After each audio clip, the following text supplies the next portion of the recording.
മനുഷ്യാവതാരം ചെയ്ത ദൈവം നസ്രായനായ ഈശോ 20 നൂറ്റാണ്ടുകൾക്ക് മുമ്പ് ജെറുസലേം പട്ടണത്തിലേക്ക് നടത്തിയ വിഖ്യാതമായ രാജകീയ ഘോഷയാത്ര നാം അനുസ്മരിക്കുകയാണ്. ലോകചരിത്രം കൊണ്ട അതുല്യമായ ഒരു രാജകീയ വരവേൽപ്പിൻ്റെ ഓർമ്മ. അതാണ് ഓശാന ഞായർ. ഏറ്റവും അധികം ക്രൈസ്തവർ പള്ളിയിൽ വരുന്ന ദിവസമാണ് ഓശാന ഞായർ. മഹത്തായ ആ ദിനത്തെ ഓർമ്മിപ്പിച്ച് ഓശാന ഓല കൈകളിൽ വാങ്ങി തിരികെ വന്ന് തങ്ങളുടെ ഭവനങ്ങളിൽ അവ പ്രതിഷ്ഠിക്കാൻ തയ്യാറായി ജനക്കൂട്ടമെത്തുന്നു. ആണ്ടുവട്ടത്തിൽ ഒരു കുരുത്തോല കയ്യിൽ വാങ്ങണമെന്നത് എല്ലാ ക്രിസ്ത്യാനിയുടെയും ആഗ്രഹമാണ്. എന്നിട്ട് വീട്ടിലും വാഹനത്തിലും കിണറ്റിലും കന്നുകാലിത്തൊഴുത്തിലുമൊക്കെ അവ വയ്ക്കും. ഈശോ മിശിഹ രാജാവാണെന്ന് ഏറ്റുചൊല്ലുന്ന ദിവസം കൂടിയാണിത്. മഹത്തായ ഈ സംഭവത്തെ 2 തലങ്ങളിൽ നിന്ന് നമുക്ക് നോക്കിക്കാണാം. ഒന്ന് അതിൻ്റെ ചരിത്ര പശ്ചാത്തലമാണ്. 2 അതിൻ്റെ ആത്മീയ പശ്ചാത്തലം, അതിൻ്റെ പ്രായോഗിക പാഠം. ചരിത്രവശം നാം ധ്യാനിക്കുമ്പോൾ നൂറ്റാണ്ടുകൾ പിന്നിലേക്ക് നാം തിരിഞ്ഞു നോക്കണം. എന്താണെന്ന് സംഭവിച്ചത്? നാം അറിയുന്നു, പെസഹായ്ക്ക് 6 ദിവസം മുമ്പ് ഈശോ ബഥനിയയിലേക്ക് പോയി. ബഥാനിയ ഈശോയുടെ ശത്രുക്കൾ വസിച്ചിരുന്ന സ്ഥലമായിരുന്നു.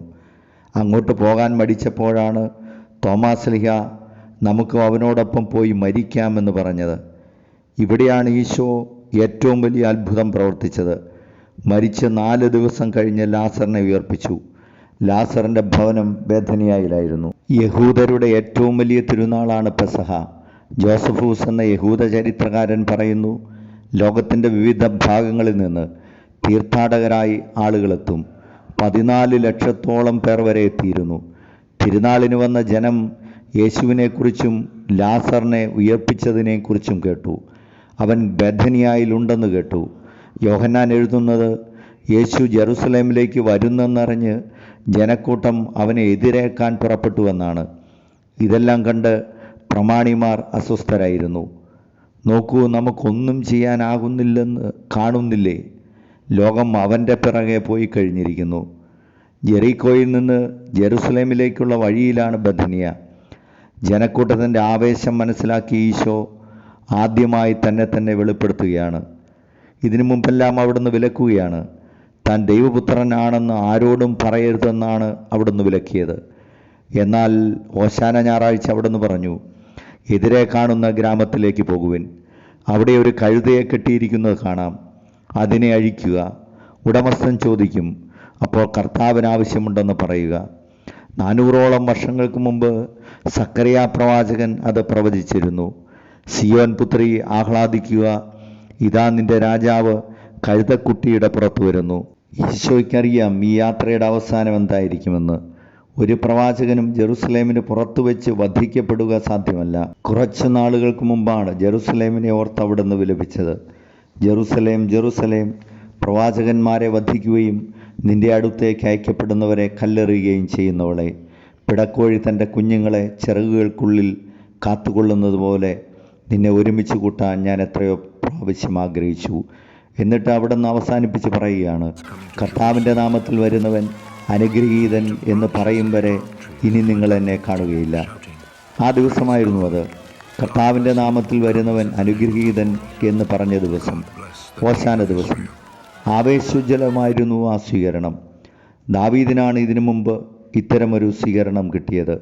സാവൂൾ 1000 കൊന്നു, ദാവീദ് 10,000 എന്ന് ജനക്കൂട്ടം മാർത്തുപാടി. വിജയശ്രീലാളിതരായി വരുന്ന രാജാക്കന്മാരെ 110, 118 സങ്കീർത്തനങ്ങൾ ചൊല്ലിയാണ് വരവേൽക്കുന്നത്. ജെറുസലേം പട്ടണത്തിലേക്ക് അടുക്കുമ്പോൾ വിശ്രുതമായ ഒരു കർമ്മമുണ്ട്. പട്ടണത്തിൻ്റെ വാതിലുകൾ അടയ്ക്കപ്പെടും. വലിയൊരു ജനക്കൂട്ടം അകത്ത്, രാജാവും പരിവാരങ്ങളും പുറത്ത്. അപ്പോഴാണ് 24-ാം സങ്കീർത്തനം. വാതിലുകളെ ശിരസ്സുയർത്തുവിൻ, നിത്യകവാടങ്ങളെ തുറക്കുവിൻ, മഹത്വത്തിൻ്റെ രാജാവ് എഴുന്നള്ളുന്നു. ആരാണ് ഈ മഹത്വത്തിൻ്റെ രാജാവ്? യുദ്ധവീരനും ശക്തനുമായ കർത്താവ് തന്നെ. ഇങ്ങനെ 3 പ്രാവശ്യം പറഞ്ഞ് ഈ കർമ്മം ഓശാന ഞായറാഴ്ച ആനവാതിൽക്കൻ്റെ മുമ്പിൽ വെച്ച് അനുഷ്ഠിക്കുന്നു. അത് ചരിത്രപരമായ സംഭവത്തിൻ്റെ ഓർമ്മ പുതുക്കൽ കൂടിയാണ്. ഈശോ പട്ടണത്തിലേക്ക് എത്തുമ്പോൾ ജനം മുഴുവൻ ഇളകി വശായി. ശിശുക്കളുടെ കീർത്തനമാണ് അത്യുച്ചത്തിൽ ഉയർന്നത്. അതുകൊണ്ട് ജനം ചോദിച്ചു, ആരാണിവൻ? ജനക്കൂട്ടം മുഴുവൻ ഒന്നടങ്കം പറഞ്ഞു, നസത്തിൽ നിന്നുള്ള പ്രവാചകനായ ഈശോയാണ്. കുട്ടികൾ നിർത്തുന്നില്ലായിരുന്നു. അവർ വിജയാരവം മുഴക്കിക്കൊണ്ടേയിരുന്നു. അപ്പോൾ പ്രമാണിമാർ അസഹ്യരായി. അവർ ഈശോയോട് കുട്ടികളുടെ കീർത്തനം നിർത്താൻ ആവശ്യപ്പെട്ടു. പക്ഷേ ഈശോ സമ്മതിക്കുന്നില്ല. മറിച്ച് അവരോട് ചോദിക്കുന്നു, ശിശുക്കളുടെയും ബാലകരുടെയും അധരങ്ങളിൽ നിന്ന് ഞാൻ സ്തുതികൾ ഉയർത്തി എന്ന് തിരുവെഴുത്ത് വായിച്ചിട്ടില്ലേ?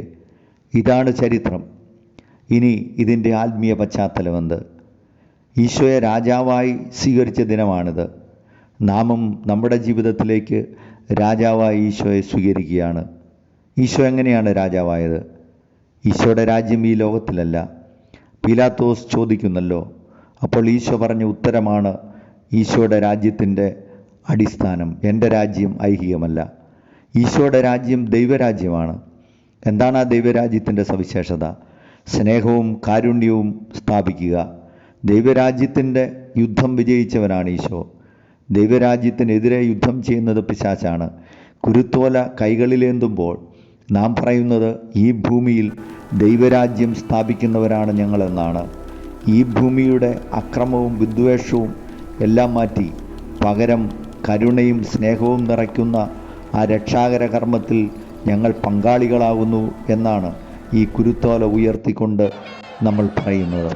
യുദ്ധം ജയിച്ച് വിജയശ്രീലാളിതരായി വരുന്ന രാജാക്കന്മാരെയായിരുന്നല്ലോ യഹൂദജന എതിരേറ്റിരുന്നത്. ഇവിടെ ഈശോ എന്ത് യുദ്ധമാണ് ജയിച്ചത്? ഈശോ ജയിച്ച യുദ്ധം പിശാചിൻ്റെ പ്രലോഭനങ്ങളാകുന്ന യുദ്ധത്തെയാണ്. അവയെ ഈശോ ചേർത്ത് തോൽപ്പിച്ചു. നോമ്പുകാലം അങ്ങനെയാണല്ലോ തുടങ്ങുന്നത്. ദൈവം പോലും പരീക്ഷിക്കപ്പെട്ടു എന്ന് പറഞ്ഞ് 3 തരം പ്രലോഭനങ്ങളാണുള്ളത്. അപ്പത്തിനു വേണ്ടി, ധനത്തിനു വേണ്ടി, പ്രതാപത്തിനു വേണ്ടിയുള്ള പ്രലോഭനം. പഴയ നിയമത്തിലെ പ്രവാചകരും രാജാക്കന്മാരും തോറ്റുപോയ പ്രലോഭനങ്ങളെ ഈശോ ജയിച്ചു. അങ്ങനെയാണ് ഈശോ യുദ്ധം ജയിച്ച രാജാവായിട്ട് മാറുന്നത്. ഈ ഓശാന ഞായറാഴ്ച കുരുത്തോല കയ്യിലെടുക്കുമ്പോൾ രാജാക്കന്മാരെയും ന്യായാധിപന്മാരെയും വീഴ്ത്തിയ പ്രലോഭനങ്ങളെ ഈശോ നേരിട്ടതുപോലെ ഞങ്ങളും ഈ ലോകത്തിൻ്റെ പ്രലോഭനങ്ങളെ നേരിട്ട് ദൈവരാജ്യത്തിനു വേണ്ടി യുദ്ധം ചെയ്യും എന്ന് നമ്മൾ പറയുകയാണ്. കുരുത്തോല കയ്യിലേന്തി നമ്മൾ പറയുന്നു, ഞങ്ങൾ നിൻ്റെ സൈനികരാണ്. ഈ ലോകയുദ്ധത്തിൽ നിൻ്റെ പടയാളികളാണ് ഞങ്ങൾ. സ്നേഹവും കാരുണ്യവും കൊണ്ട് ശത്രുതയില്ലായ്മ ചെയ്യുന്ന, തോൽപ്പിക്കുന്ന സൈനികരാണ്. അതിനാൽ ഈ ഓശാന ഞായറാഴ്ച നാം ക്രിസ്തുവിനെ രാജാവായി ഏറ്റുചൊല്ലുന്നു. നന്മ തിന്മകളുടെ യുദ്ധത്തിൽ ഇനി നന്മയുടെ പക്ഷം ചേരും എന്ന് പ്രതിജ്ഞ ചെയ്യുകയാണ്. എല്ലാ മനുഷ്യരുടെയും ഉള്ളിലുള്ള നന്മ തിന്മകളുടെ സംഘടനത്തിൽ നന്മയുടെ പക്ഷം ചേരാനുള്ള ആഹ്വാനം കൂടിയാണ് ഓശാന ഞായർ. മൂന്നാമത് നാം കാണുന്നത് യഹൂദരുടെ നിലവിളിയാണ്. ഞങ്ങളെ രക്ഷിക്കണേ എന്ന് യഹൂദർ നിലവിളിക്കുകയാണ്. പാപത്തിൽ മുങ്ങിയ ജനം ഈശോ എന്ന രക്ഷകനോട് രക്ഷിക്കാൻ കേഴുകയാണ്.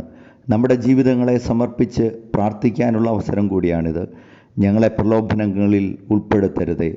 6 വയസ്സുള്ള കുഞ്ഞിനെ പോലും കാമഭ്രാന്ത് മൂത്ത് കുളത്തിൽ ചവിട്ടിത്താഴ്ത്തി കൊല്ലുന്ന മൃഗീയത മൂത്ത പിശാചുക്കൾ ജീവിക്കുന്ന നാടായി ഞങ്ങളുടെ നാടുകൾ മാറുമ്പോൾ ഈശോയെ രക്ഷിക്കണേ എന്നുള്ള പ്രാർത്ഥന നമ്മുടെ അധരങ്ങളിൽ നിന്ന് അത്യുച്ചത്തിൽ ഉയരേണ്ടിയിരിക്കുന്നു. ദുർഭകരായ മനുഷ്യരാണ് ഞങ്ങളുടെ ചുറ്റും. മയക്കുമരുന്നിന് അടിമകളായവർ, മനുഷ്യപ്പറ്റില്ലാത്തവർ, സ്ത്രീകളോടും കുഞ്ഞുങ്ങളോടും ക്രൂരത പ്രവർത്തിക്കുന്നവർ. ഇങ്ങനെയുള്ള കാലത്ത് പാപവും പീഡനങ്ങളും വർദ്ധിക്കുമ്പോൾ കർത്താവെ രക്ഷിക്കണേ എന്ന് നമ്മൾ കേണപേക്ഷിക്കേണ്ട അവസരം കൂടിയാണ്.